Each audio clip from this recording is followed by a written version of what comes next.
What's going on, guys? Ashtinho Plays here, and welcome back to another episode of the FIFA 16 series Sheffield United Career Mode, as you know, probably by now, because yeah, it's been going on for a long time. And today, out of all of the episodes we've had in this series, is going to be one of the most important so far. As I showed you there, a game at the San Siro. Holy crap, I mean, I can't even describe with words how big that is as a game, because going to one of the meccas of European football, and in fact world football, you could argue, a really famous old ground.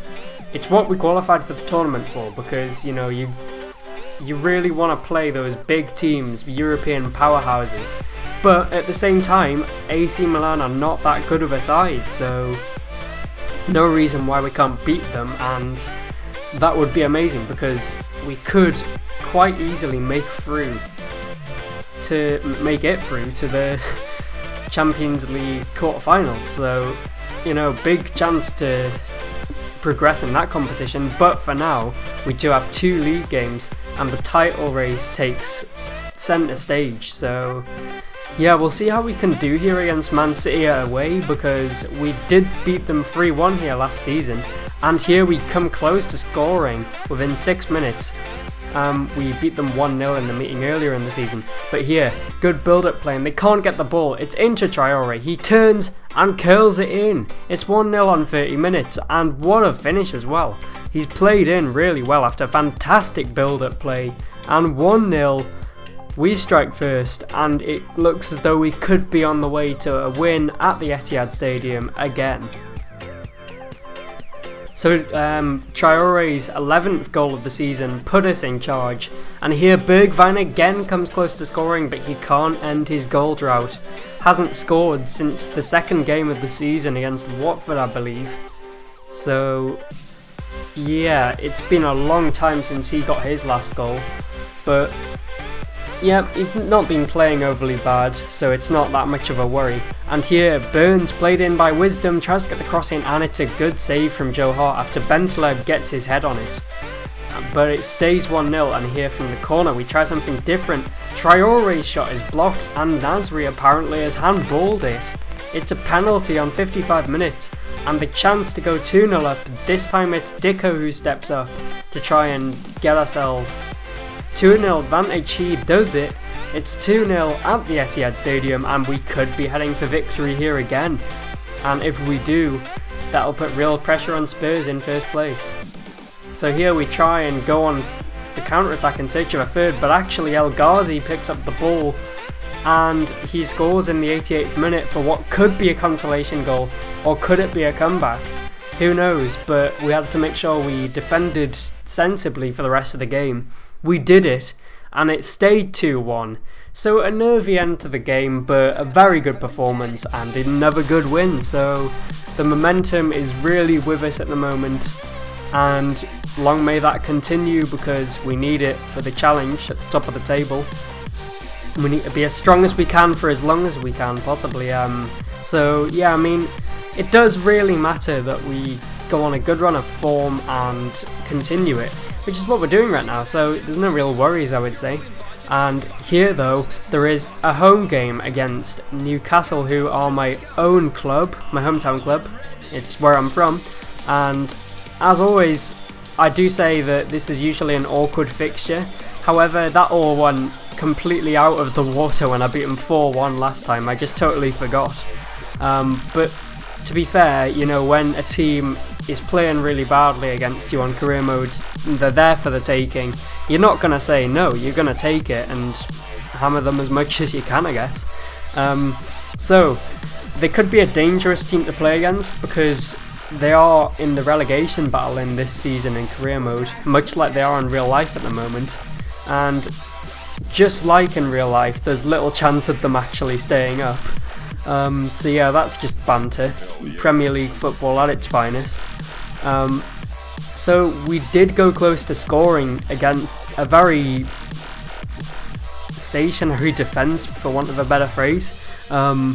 But they actually score here with the goalkeeper making a horrendous mistake as Siem de Jong scores to make it 1-0, and on 40 minutes, out of absolutely nothing, they just suddenly find themselves 1-0 in front, and what should have been a winnable game, an easy game for us, with us now being top of the table in fact, we are falling behind to a team in the relegation places.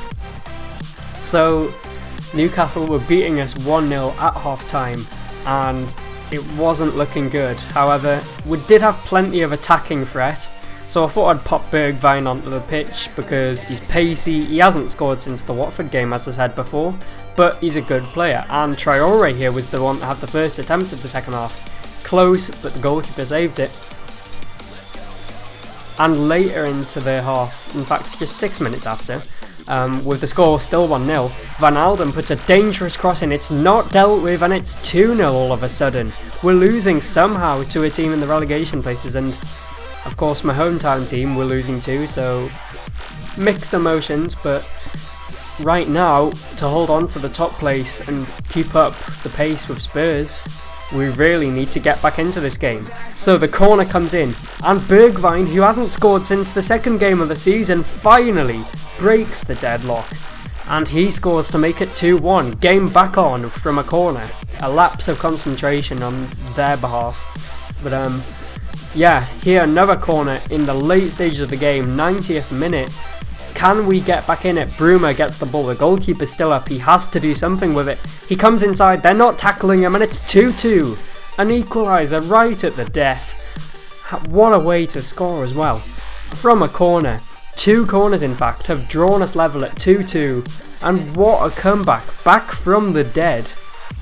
It looked like the game was all over, but we've managed to come back. And a very disappointing result for them, but for us in career mode, a very good result because it gives us a point and keeps us level with Spurs on points, as long as they won, that is, which they did. They beat Stoke 3-1, or at least they're beating them 3-1, and they will go on to win that game. But with the league going all well and good, it is time to face up to our fears in the Champions League, playing a European heavyweight in AC Milan. They may not be a good side though actually, because in real life they're not. If this game was to be realistic, which at times it hasn't been, so they might actually be really good, I don't know, but well, I mean, I dare say they're not going to be as good as maybe they used to be in previous years. So yeah, we'll see, but they did actually score in this practice arena here, so they'll pose a threat probably. But at the San Siro, one of the hottest destinations in European football, it's where a lot of teams love to play their football and really enjoy going there. You know, a famous old ground and a famous footballing city. What more could you ask for in a European last 16 tie? But we're not here for the party, we are here to win, and you know, we will take winning very seriously. Bergwijn here finds Bruma and he scores. It's an own goal apparently, but 23 minutes in we're leading at the San Siro, and we are not here to just make up the numbers. We are here to win and topple one of Europe's best sides supposedly. And here they got a free kick. Laporte, who scored the own goal apparently, and he passes it straight to Dicko. It's 2-0, and after 34 minutes we are tearing apart AC Milan at the San Siro. I mean, who would have thought it when this career mode started? Unbelievable stuff. It's just unimaginable that we would be here now and 2-0 up at the San Siro. But here, whilst this header goes in, it's actually a penalty they're awarded for handball. So here, Carlos Bacca, their talisman, steps up to take it. Can he score? He does. It's a very cheeky chipped penalty, and it's 2-1. So they're back in the game, but we have 2 away goals already, and it could be curtains. But next highlight, in the 82nd minute, we went on the push for the 3rd goal, really ambitious in doing so. Traore spots Ben Taleb, and it's 3-1. And we have now scored 3 away goals. It's 3-1. I mean, we're blowing them away, just simply far too good. A really, really good counter-attacking move, and what a finish.